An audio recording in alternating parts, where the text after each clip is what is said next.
Hello and welcome. Today I'm going to show you 3 ways that you might use quick images in your classroom. So the first way you might use quick images is just as a quick number talk and number sense routine.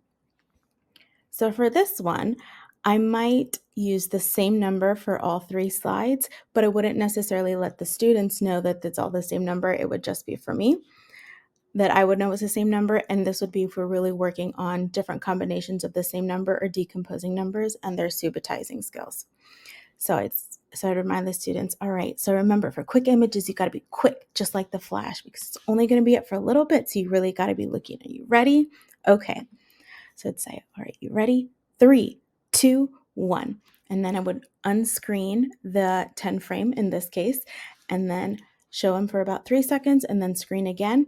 And then when they're ready, they would give me a thumbs up just right here so I would know that they're ready to share, but the other students who might need a little more time wouldn't necessarily be discouraged that, oh, this person's already has the answer, so they wouldn't even try. They wouldn't even really think about it. So I'm going to give everybody that think time before we start to discuss what the students saw. So be like, all right, you ready? 3, 2, 1.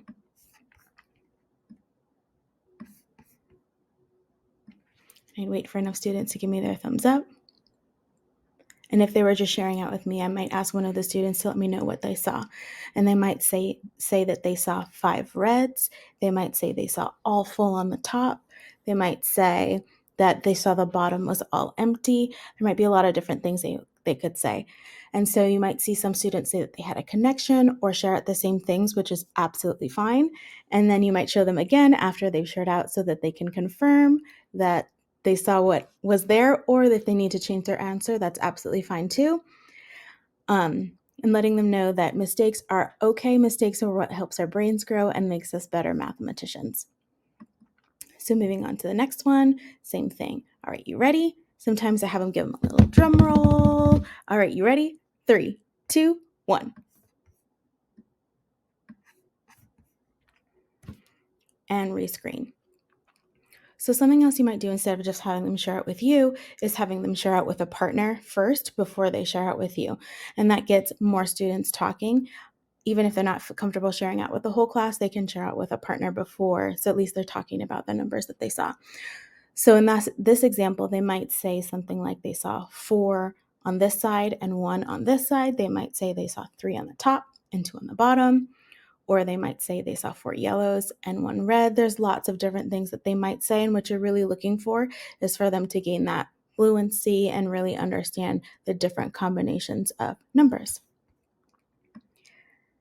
And then same thing, moving on to our next one. You ready? 3, 2, 1.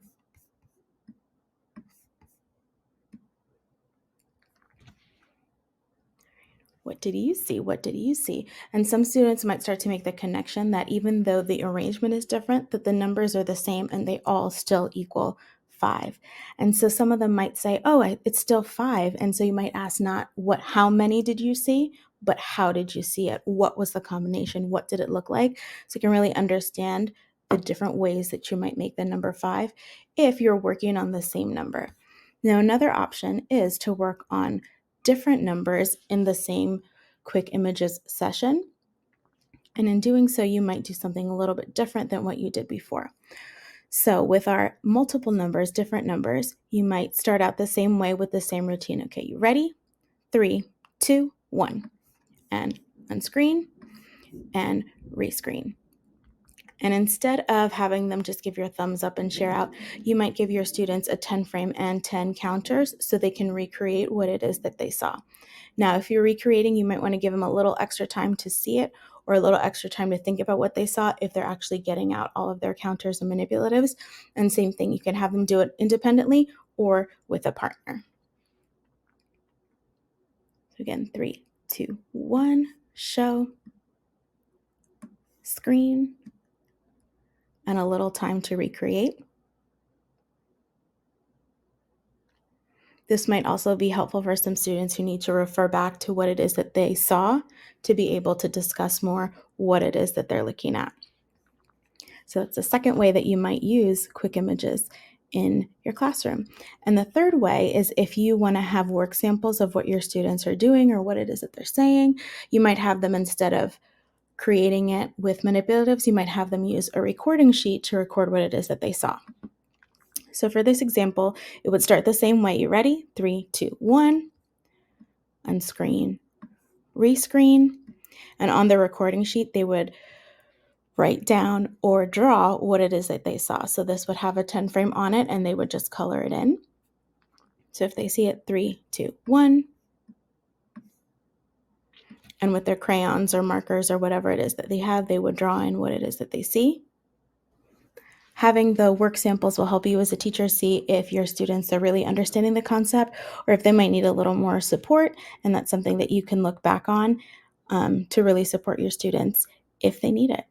So those are 3 ways that you might use quick images in your classroom.